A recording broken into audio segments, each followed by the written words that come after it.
बेहतरीन अवसर है जहां किसान अपनी मेहनत से शानदार मुनाफा कमा रहे हैं। इलायची एक नकदी फसल है जिसका उपयोग खाना, मिठाई और सौंदर्य प्रसाधनों में भी होता है।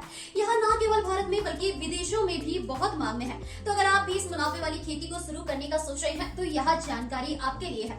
भारत में इलायची की खेती मुख्य रूप से केरल, कर्नाटक, आंध्र प्रदेश और तमिलनाडु राज्यों में की जाती है। यहाँ के किसानों ने इलायची से अच्छे खासे पैसे कमाए हैं। अगर आप इलायची की खेती करना चाहते हैं तो सबसे पहले आपको यह समझना होगा कि इसके लिए सही मिट्टी की आवश्यकता होती है। इलायची के लिए दोमट मिट्टी आदर्श मानी जाती है। खाना की काली मिट्टी और लैटराइट मिट्टी में भी इसकी अच्छी पैदावार होती है।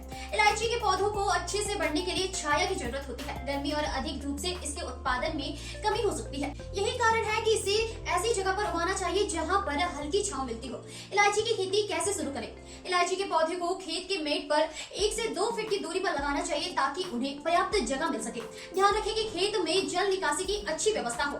इलायची के पौधे को तैयार होने में लगभग 3 से 4 साल का समय लगता है और फिर आप इसे कटाई के लिए तैयार पा सकते हैं। कटाई के बाद इलायची को सूखने के लिए धूप में रखा जाता है या फिर मशीन का इस्तेमाल भी किया जा सकता है। सूखने के बाद इलायची को छांट कर बाजार में बेचा जा सकता है। मुनाफा: इलायची की उपज प्रति हेक्टेयर 135 से 150 किलोग्राम तक हो सकती है और बाजार में इसके भाव 1100 रुपए से लेकर 2000 रुपए प्रति किलोग्राम तक रहते हैं। इस प्रकार आप 5 से 6 लाख रुपए तक की कमाई कर सकते हैं। तो अगर आप भी इलायची की खेती शुरू करना चाहते हैं तो आज ही इस मुनाफे वाली खेती को अपनाएं और अपनी आय बढ़ाएं।